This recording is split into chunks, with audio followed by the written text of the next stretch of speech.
Hi mga mi, samahan nyo naman kami sa aming panibagong ganap ngayong araw.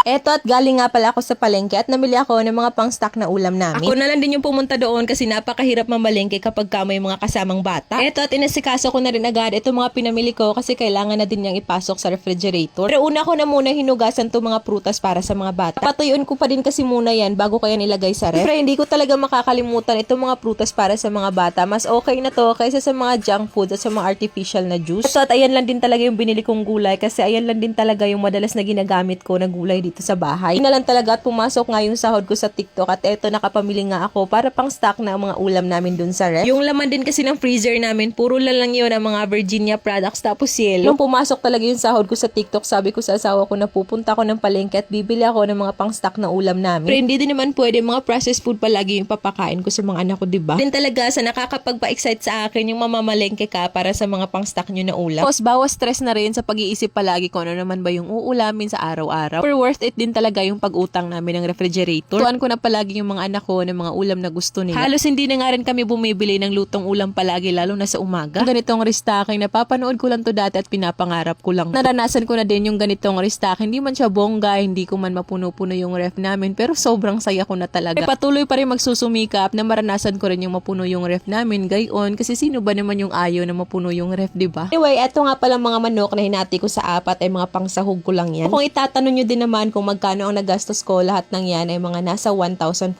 po. Buo ang isang linggo na sahod ko yun sa TikTok at inubos ko talaga lahat sa pamamalengke. Kalahating sako pa naman din yung bigas namin. Tapos syempre namamasada din naman yung asawa ko kaya may extra pa rin kaming pera. At bumili nga din pala ako nitong 4 na kilo na mangga kasi 50 lang naman yung kilo at papahinugin mo na lang. Dang alas 3 ng hapon, eto at nagluto naman ako ng turo na saging. Ngayon fast forward tayo nang maluto na, eto at pinagsasalu-saluhan namin tong lahat. Akto din kasi at nagawi nga dito yung pamilya ng kapatid ko dahil hindi din namin na yan mauubos lahat. Katapos naman namin dyan, eto sinampay ko na rin itong mga puting damit ng mga bata. Isa nasama ko lang din talaga yan sa mga dikulot. Pang bahay lang din naman kasi yan, pero kapag sinipag ako, kinukusutan ko yan, binibleach, tapos nilalagyan ko yan ng kulay blue. Para naman sa hapunan namin, eto at nagluto ako ng dinengdeng o kaya utan bisaya. Nakasarap talaga niyan at lalo na kapag papartneran nitong bangus o kaya daing siguro ang tawag nito. Habang busy naman ako dyan sa kusina na nagluluto, eto yung mga bata naman naglalaro lang dyan. Baby Iya naman sa mga oras na yan, nasa kwarto at natutulog.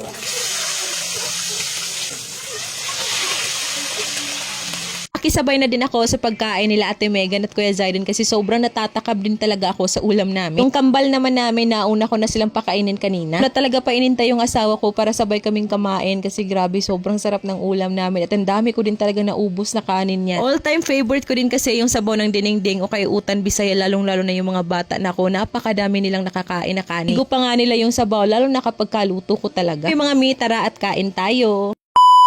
Hindi na ako magsasana all sa mga video na papanood ko na gumagamit ng electric meat grinder. Baka time saver nito kasi ilang segundo lang talaga pinong-pino na yung ilalagay mo dyan. Pero na-amaze talaga ako sa electric meat grinder na to.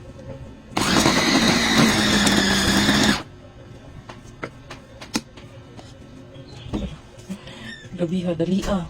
Han River nga pala ang brand na to mga mi. Kadami kong mga napapanood at nababasa ng mga good reviews about sa Han River electric meat grinder na to. Tapos affordable lang din pero napakaganda talaga ng quality. Bale electric meat grinder na nga din pala ito at the same time multifunctional food processor na rin. Pwede rin yung gulay, prutas o kaya yelo. 2-level speed na rin nga pala ito at made with stainless steel materials na rin. Ito nga sinubukan ko ditong mag-grind ng yelo kung talaga bang mabilis lang siyang makapagpapino. Anytime rin kung gusto namin kumain ng halo-halo, pwede lang kami na yung gumawa. Sabi lang talaga, sobrang na-amaze ako dito. Napakalakas niya talaga at ilang segundo lang ay pinong-pino na talaga agad yung mga yelo. Na natin kailangan pang pumunta ng palengke para magpagilid kasi eto lang napakamura na heavy duty pa. Kung gusto niyo rin bumili ng ganito mga mi, meron akong ilalagay na link sa comment section.